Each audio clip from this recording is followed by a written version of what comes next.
بسم اللہ الرحمن الرحیم۔ میں ہوں بشارت صدیق۔ پھر آتے ہیں پی ٹی آئی کے احتجاج کی طرف۔ ظلم کرنے کی جہاں سب کو اجازت ہوگی، جان لوگوں کی وہاں کیسے سلامت ہوگی۔ تم کو روکیں گے ہم اس بار ہی، جان لو تم ظلم کرنے کی تمہیں پھر نہ اجازت ہوگی۔ ہم نہ بھولیں گے یہ منحوس تمہارے چہرے، جب نکال لیں گے تمہیں پاک یہ ریاست ہوگی۔ طیبہ راجہ کہتی ہیں کہ دعاؤں میں یاد رکھیے گا، میں جس جگہ ڈی چوک پر موجود تھی مجھے ماسک کے باوجود پولیس والوں نے پہچان لیا۔ میرے ساتھ پورا ایک گروپ سوشل میڈیا کا تھا۔ ہم نے ایک ہر وقت جگہ تبدیل کی۔ راول پنڈی میں فیض آباد کے مقام پر میری ٹیم کے کارکن باقی کارکنان کے ساتھ موجود ہیں۔ وہاں شدید شیلنگ اور ڈائریکٹ فائرنگ کی اطلاعات آ رہی ہیں۔ ہم نے مختلف مقامات سے راول پنڈی کے قافلوں کے ساتھ مل کر مقابلہ کی حکمت عملی بنائی ہے۔ گرفتاری دینے سے بچیں، گرفتاری کوئی نہ دے، یہ دماغ کا کھیل ہے، جذباتی ہونے کی ضرورت نہیں ہے۔ آرام سے سکون سے اپنے ہدف کی طرف بڑھنا ہے اور ان کو تھکا کر نڈھال کرنا ہے۔ 2 دن بھی مقابلہ نہیں کر سکتے، بڑے قافلے کا انتظار کرو اور محفوظ مقام پر منتقل ہو جاؤ۔ دعا ہے کہ یا اللہ ان فسادیوں، انتشاریوں اور دہشت گردوں سے حفاظت فرما۔ یہ دہشت گرد وہ ہیں جو عوام کے مینڈیٹ پر ڈاکہ مار چکے ہیں۔ یہ دہشت گرد وہ ہیں جو فلسطین کے حق میں نکل میں ریلی کو بھی برداشت نہیں کر پاتے، اپنے ملک کو بھی احتجاج کا حق دینے سے نالاں ہیں۔ جس جگہ تمہارا جلوس 50,000 کا ہو گیا، اس مقام سے آگے کا راستہ صاف ہوتا جائے گا۔ یاد رکھنا 50,000 کا جلوس بن گیا تو اسے 5 لاکھ میں تبدیل ہونے میں صرف 2 گھنٹے ہی لگیں گے۔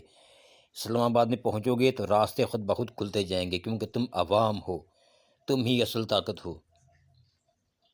پاکستانیوں، یہ منظر یاد رکھنا، قافلہ خود بنتا جائے گا۔ جو ہاتھ اس شخص کے گریباں تک گئے تھے ان ہاتھوں سے اسے نکال کر لانا ہے۔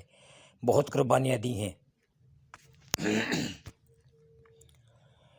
اس شخص نے، اور تکلیف میں نہیں دیکھا جاتا۔ پاکستانی اور کچھ نہ کرنا خان کو ساتھ لانا، وہ شخص اس ظلم اور جیل کا مستحق نہیں ہے، جیل کا مستحق نہیں، اللہ تمہارا محافظ ہے۔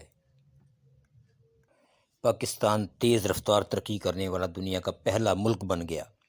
ایک ہی وقت میں ملک کی تمام موٹر ویز مرمت کے لیے بند کر دی گئیں اور صرف 3 دنوں میں ہزاروں کلومیٹر موٹر ویز جدید مشین سے مرمت کر کے عوام کے لیے کھول دی جائیں گی۔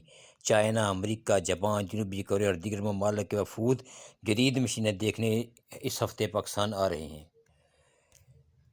اے چاند یہاں نہ نکلا کر، یہ دیس ہے سموگ زدہ۔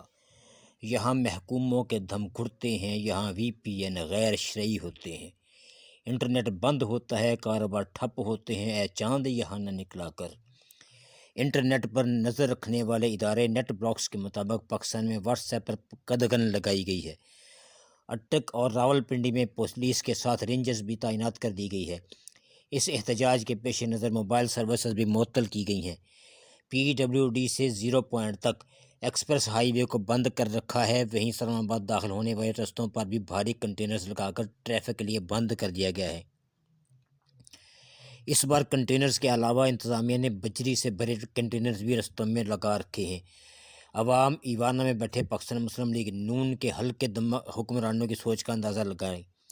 جو کنٹینرز میں بجری بھر دیں تو اللہ نے ان کے دماغ میں کیا بھرا ہوگا، کیونکہ یہ پابندیاں آئین کے آرٹیکل 17، 25، 19 اور 19A سے متصادم ہیں۔